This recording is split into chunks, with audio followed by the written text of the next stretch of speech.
your analysis is very interesting, but I want to ask maybe you, Sarah, because you speak about Judaism becoming more and more only a religion in the US, but most correct me if I'm wrong, but most Jewish people in the US are not religious in that sense. So what is left? What is left of you being Jewish in that respect? What does it mean for you? Me? Yeah. I'm still stuck on the androgynous thing because where do you go on the Western Wall? Which side? I'm being too generous. I'm completely talking out of my ass. No, but what I was trying to ask is again, as maybe as I asked Safi, what does it mean for you to be Jewish? How much is it? Can I try to think of the question? Yeah, sure. Okay. Jonathan Sahn, this great sociologist that writes about American Judaism, he makes this comment that for a whole generation, not our generation, our parents' generation, Israel was the center of identity of American Jews. He says that Israel became the religion of American Jews. Being fans of Israel, giving money to Israel, being proud of being Israeli, the soldiers, the this, that was a big part of their identity. Now that Israel is evaporating, so what's replacing Israel in the vacuum that's created in the hearts and minds of young liberal American Jews? I don't know. I don't know. What do you think the answer is? No, but that's why I was asking about you. If you really Just me personally? Yeah, you. But isn't that the question that I'm going to say next when it's my turn? Now it's your. Now it's yours. I didn't know we had to plan a whole thing. Okay. Yes, I'm one of them. I'm ethnically Jewish. I'm Jewish in that it oozes out of my pores, and I express myself. And I don't have religion personally, but I am Jewish to the core in other ways. In that I talk about diarrhea. No, I had a therapist who was Catholic, and I said, what's the difference between these guilts? Jewish guilt is famous because Jews talk about it, they get it out there, and they express themselves. Catholic guilt is bottomless, So even though that Jewish guilt is like famous, it isn't as I don't think hurting us as individuals because we're expressing it, we're not repressing it. But in your book, you say that, for example, that you chose to keep your own name, Sarah Silverman, and not change it like John Leibovich, which is John Stewart, or Winona Horowitz, which is Winona Ryder, right? So that was a decision, I can only imagine. Did Judaism have any part? I just wanted to be proud to be me, and not veil anything, because if that were to help me, I would just have resentment towards the people that gave me more opportunities because of it. So it's, for me and for others and for my own sanity, I think I need to just be Sarah Silverman, even if, it's not a ingenue name. But you think that for them, for example, it did maybe open new opportunities? The fact that they did choose to change their names, right? I have no judgment on them. Yeah, no, sure. My friend Jeff Ross was Jeff Lifschultz, but who wants to say, ladies and gentlemen, Jeff Lifschultz all the time? Let's face it. Matisiel, for you, the maybe romance with Judaism, or your coming to, understand your Jewish identity was actually here in Israel, right? In Jerusalem? Well, part of it was, I came, when I was in Jerusalem, when I was 16, I was in this program called Alexander Moss High School. So, when I came to Israel, it was time I was just 16 years old and ready to party, basically, but I did have an experience in Jerusalem where I felt somehow something, I felt the heritage, the richness of, in one moment, the history, the depth, and the the sorrow and the pain and the struggle, all of those things that kind of are, like, I guess, part of Judaism. I felt them kind of erupt inside of me, you know, emotionally. And I think from that, even though the last thing I did then was really become, you know, religious or identify myself at that time as a Jew, but it sort of like planted a seed inside of me that made me really become curious about it more and become more in touch with it. And Micha mentioned earlier Israel and the relations to Israel. I was wondering how much, or maybe I'll phrase it in another way, Israel has a policy, and now we know that Israel is, some people at least say that Israel is in the middle of an international crisis when it comes to the image of Israel and the values that some say Israel portrays. How much what happens here in Israel influences your own sense of identity, of being Jewish? How much does that determine who you are?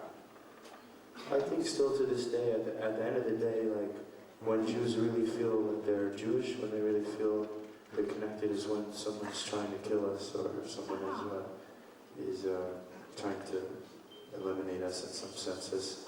Just part of, I think, the way it goes. So I think for a lot of Jews, when they, in America at least, you know, young kids or whatever, and they hear like, this bad image of Israel, they realize all these, like, what they call the Liad, you know, the inner spark kind of like wakens up, which you see with like so many secular Jews who go to like a Holocaust museum or you know, they have really no interest or that much connection with Judaism, but when they think of the Holocaust, all of a sudden they're you know, in tears and they're feeling so Jewish, you know, in their souls. So unfortunately, you know, that's still, like, I think one of the main ways that Jews really connect to being Jewish.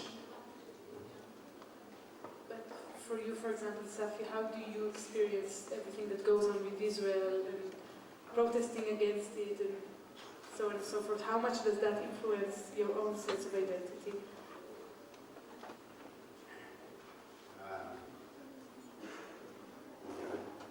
Not an enormous amount. I'm based in the United States, so we obviously follow Israel. I would say that the Israelis that come to the United States, the Yodim who come to the United States, they do have an influence on American Jews. I think, in general, a positive, I mean, it depends on the Israeli, but in general, a positive influence. And so you spend a lot of time talking to them about what's going on in Israel, and the more concerned they are, the more you bond together about the things that are happening in Israel. But I mean, I won't exaggerate and say it's a big part of what I think about every day. No, but when I'm referring to the delegitimation process that is going on throughout the world, does that make you want to, I don't know, go up and protest against it or for it, or is it for you just something that goes on in the world, just like any other maybe conflict in the world? No, I mean, I think that's a good point. It does bring, I think, American Jews closer together. It's like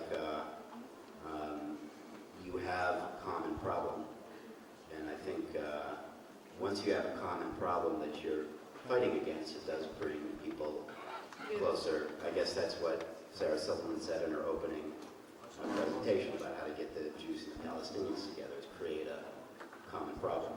So maybe this is just a way to bring American Jews closer together, create a common problem. So in a way it's maybe like Anton said, you have to have an external threat so you would feel Jewish in that respect. Yeah, it's not the most positive way in the world to bring Jews together. That's what I'm asking. It's kind of like what Anton was saying, you know, what is it? Even if you don't identify as a Jew, you will when the Goyim, you know. I mean, I didn't know what it was to be Jewish growing up in New Hampshire until maybe like third grade. Kids started blaming me for my people killing Jesus, you know. And even then it was like, it's not like baby Jesus. You had a good run. But there weren't many Jewish families. There weren't many Jewish families in your neighborhood, right? No. So that was, for you, did you only come to understand that you're Jewish in that respect only in a later I started feeling that way, and I was like the hairiest kid in my school and where I lived, and That's part of our heritage, right? and I remember adults, would say, "Are you from New York?" And I'd be like, "What's New York? I'm from here," And then when I moved to New York when I was 18, I went, "Oh, okay, I get what they meant." Nuclear bombs, terrorism. Initially, Cottage cheese. cottage cheese, all that kind of stuff. Yeah. Not forget the big issues. Yeah.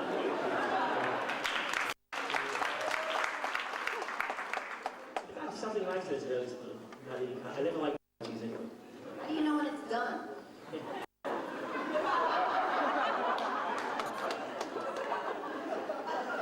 Yeah.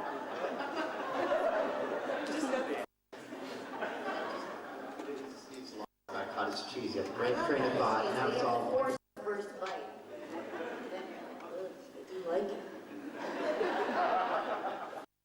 And going back to Judaism? She's tapping into a serious thing. But now that Israelis have a homeland, and we have a community, and we have a society that they own and that they control, so we're dealing with serious things. And this is, I think, what's unique about Israel, that you can organize society to fight for just battles, like for the prices of cottages. And I think we should keep cottages. If this is, it's not that good anyway. Yeah. I just want to say, the assumption of this conversation is that Israel is very important to a large number of mainstream American Jews. They follow events, and that they perceive a major delegitimation campaign against Israel. Those assumptions are not accurate. It's not where American Jews are. I'm not sure about Danish Jews, but I'm talking about for American Jews, it was out there. Like I said, maybe it's not like Liad and Exodus. It's the whole delegitimation issue. It's an inside Jewish Beltway issue. Everybody in this room, thinks it's an issue, but the average American Jew, the Jews that still live in the future, I think they don't. That's exactly what I was trying to understand. And it's part of a larger issue here. We listen to how the analysts about being Jewish and how the people talk about being Jewish. The analysts were posing categories, and the people were coming up with their own. Like this guy came up with a new way of being Jewish. Sarah, we never really talk about her way of being Jewish. There are ways of being Jewish which are not anticipated by the prevailing categories of outside experts.